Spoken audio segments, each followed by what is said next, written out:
Hello friends, आपल्या सर्वांची आवडती मालिका तुझ्या सोबतीने या मालिकेच्या आजच्या बुधवार 13 मेच्या एपिसोडमध्ये एकानंतर एक जबरदस्त ट्विस्ट आले आहेत.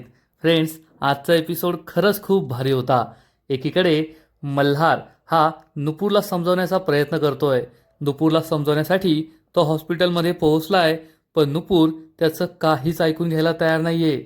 आणि नुपूरने मल्हारला ठणकावून सांगितलंय, मल्हार सर, जर तुम्ही माझ्या मागे येण्याचा प्रयत्न केला, मला समजवण्याचा प्रयत्न केला, तर तुम्हाला माझं मेलेलं तोंड दिसेल. आणि हे ऐकून मल्हार खूप चिडला आणि त्याने चक्क नुपूरला जवळ घेतलंय आणि नुपूरचं तोंड बंद केलंय.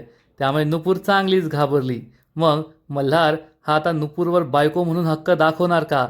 त्या तायडी ही चक्क आता आशाचा जीव घेण्याचा प्रयत्न करतेय. आशाला नुपूर आणि मल्हार वाचू शकतील का? तायडीचं हे सत्य त्यांना कळेल का? हे सगळं जाणून घेण्यासाठी हा व्हिडिओ शेवटपर्यंत नक्की पहा. फ्रेंड्स, आजच्या एपिसोडच्या सुरुवातीलाच नुपूर पोलीस स्टेशनमध्ये असते. लेडी कॉन्स्टेबल तिला विचारते, मॅडम शांत व्हा आणि सांगा तुमच्याबरोबर काय घडलंय. नुपूर ही आपलं नाव सांगते, नुपूर सावंत. आणि मग ही लेडीज कॉन्स्टेबल विचारते, लग्नाच्या वेळेसच तुमच्याबरोबर फसवणूक झाली का? तुमच्याकडे पाहून ते कळतंय. नुपूर म्हणते, हो मॅडम, माझी खूप मोठी फसवणूक झाली आहे. आणि नुपूरला काय झालं ते सगळं आठवतं. मल्हार आणि तिचं लग्न झाल्यानंतर कसं या माधव कार्यकरच्या खोट्या बायकोने मल्हारचं सगळं सत्य तिच्यासमोर आणलं. आणि नुपूर म्हणते, मॅडम, मी तुम्हाला झालेला सगळा प्रकार सांगते की माझ्या नवऱ्याने मला कसं फसवलं आणि माझी एकदा नाही तर दोनदा फसवणूक केली आहे. तो खूप मोठा गुन्हेगार आहे. मी तुम्हाला सगळं सांगते. मी सगळं सुरुवातीपासून सांगते असं म्हणून नुपूर काही बोलणार इतक्यात नुपूरला अन्वयचा कॉल येतो. नुपूर म्हणते, मॅडम फक्त 1 मिनिट, माझ्या भावाचा कॉल येतोय. आणि नुपूर ही फोन उचलते. अन्वय तिला सांगतो, नुपूर, मी आता सिटी हॉस्पिटलमध्ये आहेत.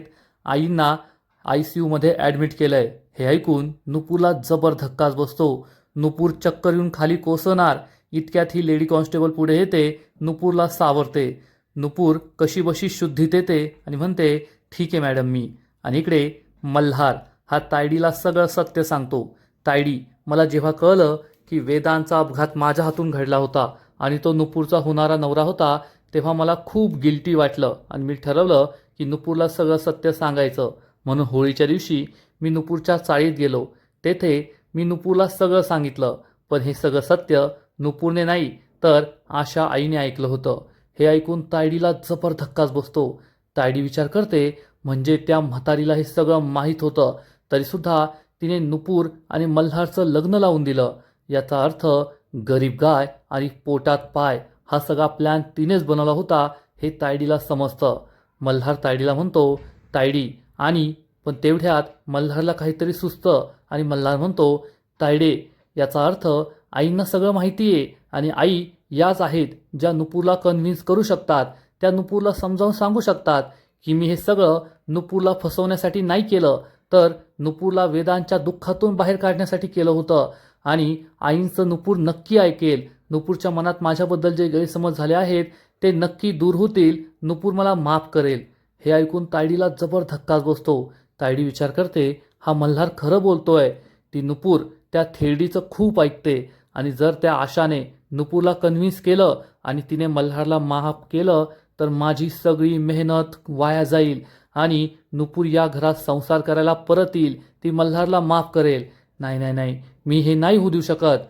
आणि तायडी मल्हारला म्हणते, पण मल्हार, आता तू काय करणार आहेस? मल्हार सांगतो, आशा आई मला मुलगा मानतात. मी त्यांना आईच्या जागी मानतो. त्या नक्कीच माझी मदत करतील, नुपूरला कन्व्हिन्स करतील. आता मला त्यांना लवकरात लवकर भेटायला जायला हवं. हे ऐकून तायडी चांगलीच घाबरते. मल्हार म्हणतो, तायडे, मला आत्ताच्या आत्ता जावं लागेल. तर तायडी म्हणते, पण आत्ता त्या तुझं ऐकून घेतील का? मल्हार म्हणतो, त्यांना माझ्याबद्दल कोणतेच गैरसमज नाहीये. उलट त्या नुपूरचे गैरसमज दूर करतील. मला तिकडं जावंच लागेल. तायडीला कळतच नाही की मल्हारला कसं थांबवायचं. आणि इकडे अन्वय विचारतो, नुपूर तू आहेस ना? नुपूर म्हणते, हो दादा, आहे मी, ऐकते, बोल, काय झाले आईला? आणि मग अन्वय तिला झालेला सगळा प्रकार सांगतो. आईंना ICUमध्ये ॲडमिट केलंय. त्यांची परिस्थिती खूप बिकट आहे. हे ऐकून नुपूरला खूप वाईट वाटतं. नुपूर म्हणते, तिला मोठा धक्का बसला असेल.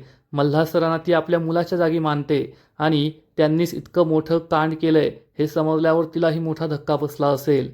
अन्वय सांगतो, नुपूर तू रिक्षात बसून जेव्हा निघून गेलीस तेव्हा. आणि मग अन्वयला सगळं आठवतं की नुपूर ही आशाला सांगते की मी पोलीस स्टेशनमध्ये चालली आहे मल्हार सरांविरुद्ध तक्रार करण्यासाठी. ती रिक्षात बसते, निघून जाते. आशा तिला आवाज देते, नुपूर थांब, नुपूर थांब. अन्वय तिला थांबवय. अन्वय म्हणतो, नाही आई, ती आता कोणाचंच ऐकणार नाही, ती थांबणार नाही. आशा तिला जोरजोरात आवाज देत असते, नुपूर थांब.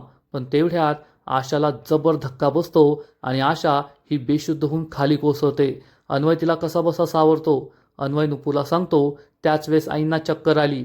मी आईंना घेऊन येथे हॉस्पिटलमध्ये आलोय. त्या ICUमध्ये आहेत. तो आत्ताच्या आत्ता येथे. नुपूर रडू लागते आणि इकडे मल्हार म्हणतो, तायडे मला आत्ताच्या आत्ता जावं लागेल. माझा फोन कुठे? तायडी त्याला थांबवण्याचा प्रयत्न करते पण मल्हार काय ऐकत नाही. आपला फोन घेतो आणि आशाला कॉल लावतो. पण आशाचा फोन काय लागत नाही. आशा फोन उचलत नाही. मल्हार म्हणतो, आई माझा फोन उचला, खूप महत्त्वाचं बोलायचं आहे. तायडी चांगलीच घाबरलेली असते.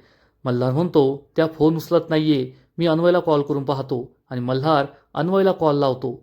तायडी खूप घाबरते आणि विचार करते, आता जर त्या म्हातारीने नुपूरला कन्व्हिन्स केलं ना तर माझी सगळी मेहनत वाया गेली आणि या तायडीची मेहनत मी कधीच वाया जाऊ देणार नाही.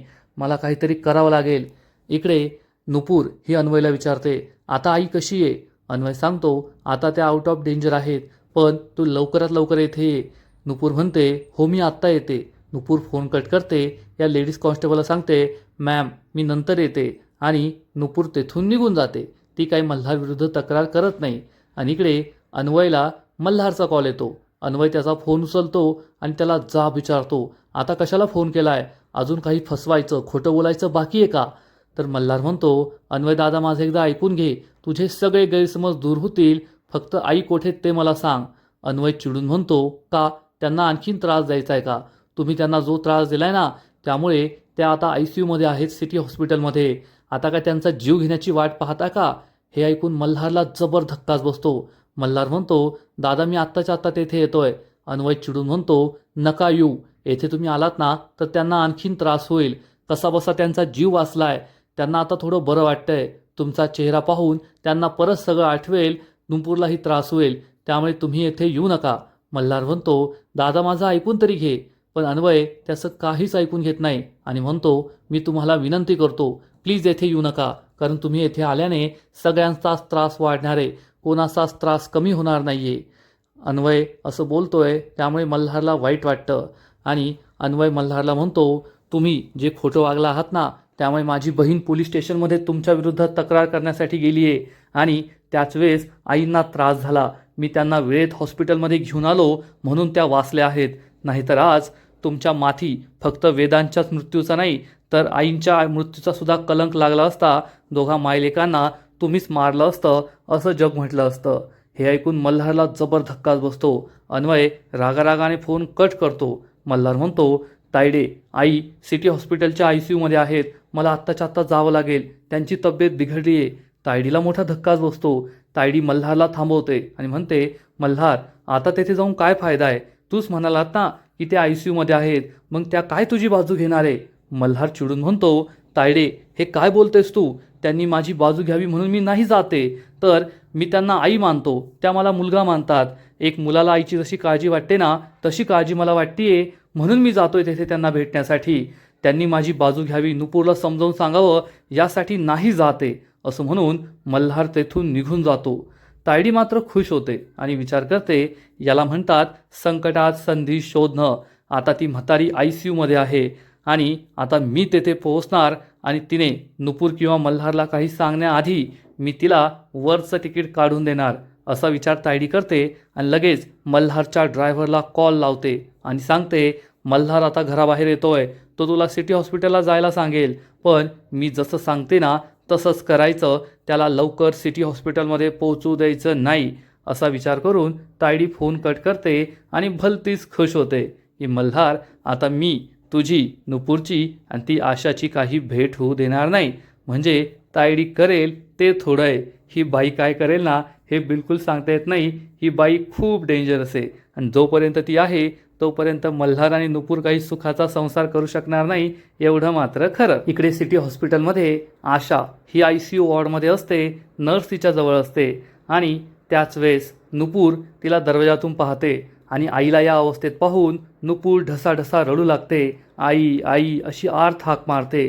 अन्वय तिला सावरतो आणि तिला ICU पासून दूर घेऊन जातो. एका बेंचवर बसवतो. नुपूर ढसाढसा रडत असते. अन्वय तिला शांत होण्यास सांगतो तर नुपूर म्हणते, दादा आईची काय अवस्था झाली रे, तिला खूप मोठा धक्का बसला असेल. मल्हार सरांना ती आपला मुलगा मानायची आणि त्याच मल्हार सरांनी तिच्या मुलाचा वेदांचा जीव घेतलाय हे तिला सहन झालं नसेल, त्यामुळे तिची ही अवस्था झाली आहे. बरं झालं तू आईंजवळ होता, नाहीतर आज आईला कुणी हॉस्पिटलमध्ये आणलं असतं, काय झालं असतं तिचं. मी तर त्यावेळेस भानावरच नव्हते. आई मला थांबवण्याचा प्रयत्न करत होती पण मी काही ऐकलं नाही. रिक्षात बसून निघून गेले पोलीस स्टेशनमध्ये. तू होतास म्हणून आज आईचा जीव वाचवला. खरंच हे सगळं माझ्यामुळे झालंय. अन्वय म्हणतो, नुपूर स्वतःला दोष देऊ नकोस, होतो ना मी तेथे आणि तुम्हाला सांगितलं होतं की आईंची काळजी घे, आईंना घरी घेऊन जा. आईंना त्रास झाला आणि मी लगेच आईंना वेळेवर येथे घेऊन आलोय. त्यांना उपचार मिळाले आहेत आणि आता त्या पूर्णपणे बऱ्या आहेत, आउट ऑफ डेंजर आहेत. तू काळजी करू नकोस. पण नुपूर खूप दुःखी असते आणि म्हणते, दादा तिला किती त्रास झाला असेल ना. आज जे काही घडलं ना ते खरंच खूप वाईट घडलं. हे नव्हतं घडायला पाहिजे. अन्वय तिला समजावून सांगतो, आता जे घडलं ते घडलं. आपण झालेली गोष्ट नाही थांबवू शकत, पण आता तू शांत राहा. तर नुपूर म्हणते, मला आईला एकदा भेटायचंय, तिच्याशी एकदा बोलायचंय, तिला पाहायचंय, मला जाऊ दे ना. तर अन्वय म्हणतो, तुला कोण थांबवतंय, मी तुला थांबवत नाहीये. मी तुला फक्त एवढं म्हणतोय की अशी रडत रडत जाऊ नको, नाहीतर आईंना आणखीन त्रास होईल. डोळे पुस आणि मग जा. नुपूर आपले डोळे पुसते. अन्वय तिला समजावून सांगतो, आता तू जा आणि आईंना भेट. आणि मग नुपूर ही ICU रूममध्ये येते.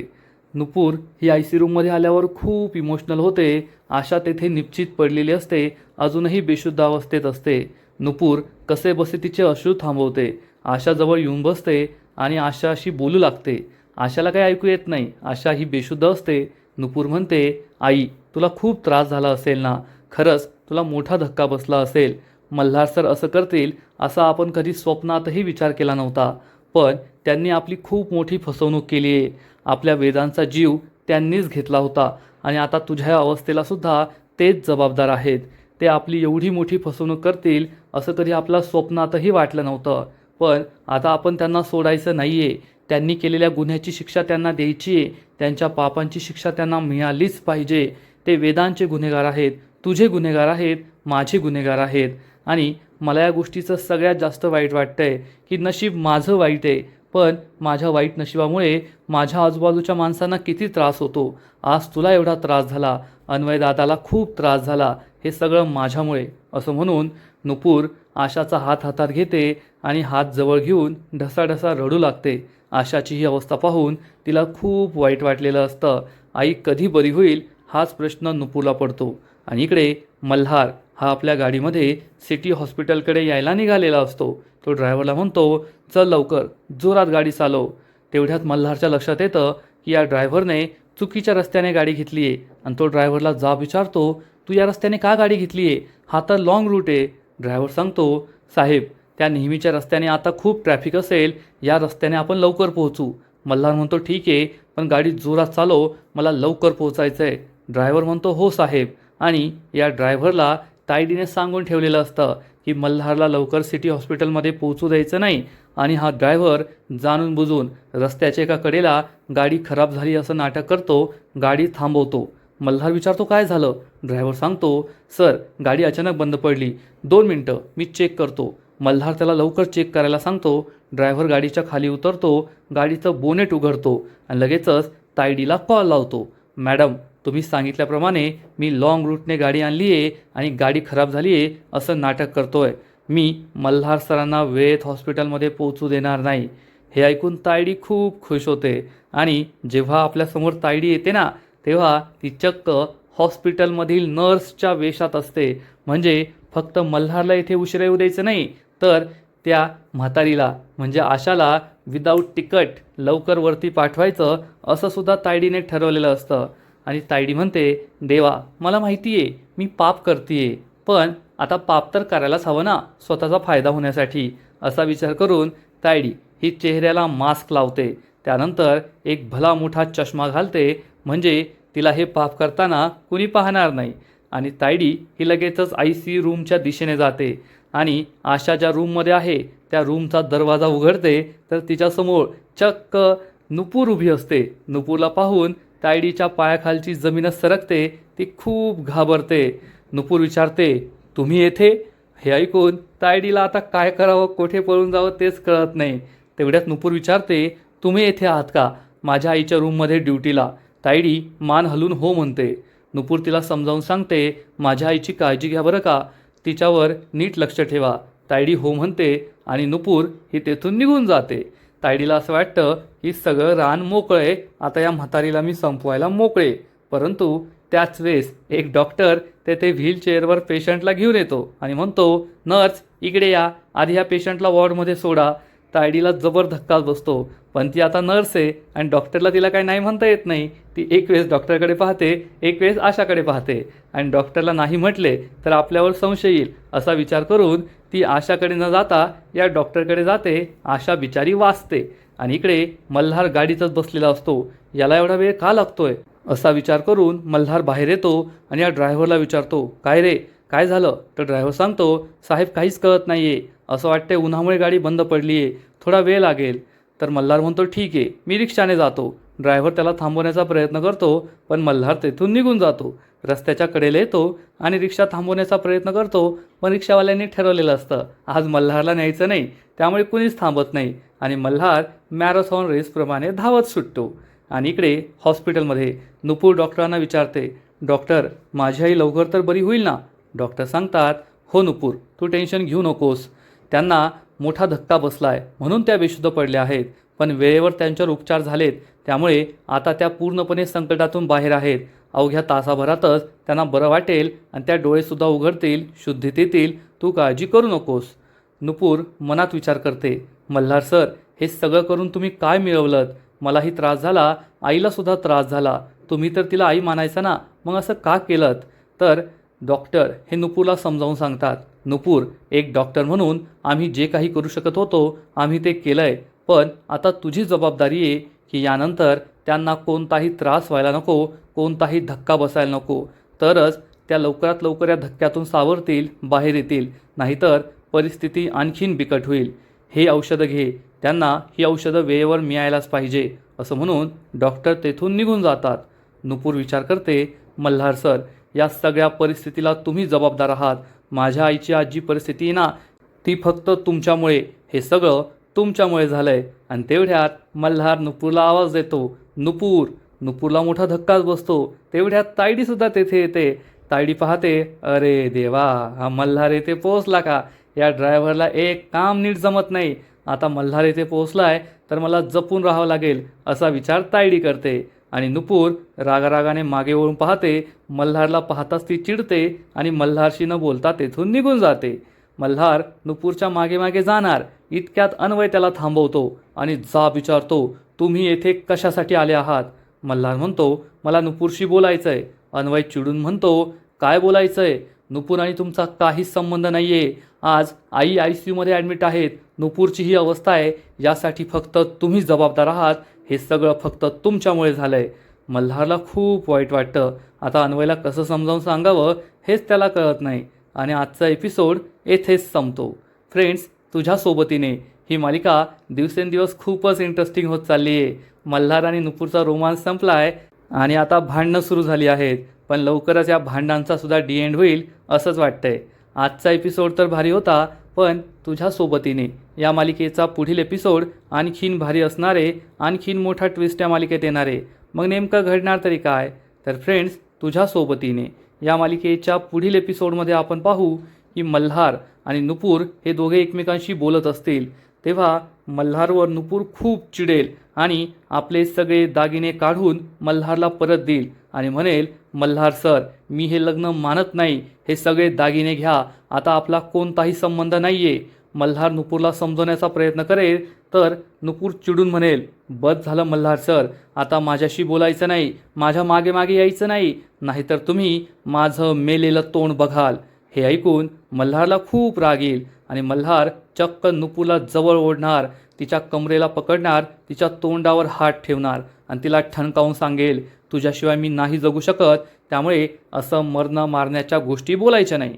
त्यामुळे नुपूर आणखीनच चिडणार आणि इकडे आपली तायडी चक्क एक इंजेक्शन घेऊन आशाच्या ICU रूममध्ये येईल आणि तिला म्हणेल, ए म्हातारे, तुला लग्न जमवून द्यायची खूप हौस आहे ना, आता पहा मी तुझ्याबरोबर काय करते. आणि तायडी चक्क आशाच्या सलाईनमध्ये हे इंजेक्शन टोचणार. या इंजेक्शनने आशा मरणार नाही, पण तिला पॅरालिसिस होईल, ती काहीच बोलू शकणार नाही. म्हणजे मल्हार आणि नुपूरमधील गैरसमज दूर होणार नाही. तायडी हे इंजेक्शन लावून रूमच्या बाहेर येईल, त्याच वेळेस मल्हार तिच्या समोर येणार आणि मल्हार तिच्याकडे संशयाच्या नजरेने पाहेल. त्यामुळे तायडी खूप घाबरणार. मग आता पुढे काय होईल हे पाहायला मजा येणार आहे. तर फ्रेंड्स, तुम्हालासुद्धा तुझ्या सोबतीने ही मालिका आवडते का, नक्कीच कमेंट करून सांगा. आणि या मालिकेचे असेच नवीन नवीन एपिसोड, नवीन नवीन अपडेट सर्वात आधी पाहण्यासाठी व्हिडिओला लाईक करा, शेअर करा, चॅनलला सबस्क्राईब करून बेल आयकॉनवर क्लिक करा. म्हणजे या मालिकेचे नवीन नवीन एपिसोड तुम्हाला सर्वात आधी पाहायला मिळतील. खूप खूप खूप धन्यवाद.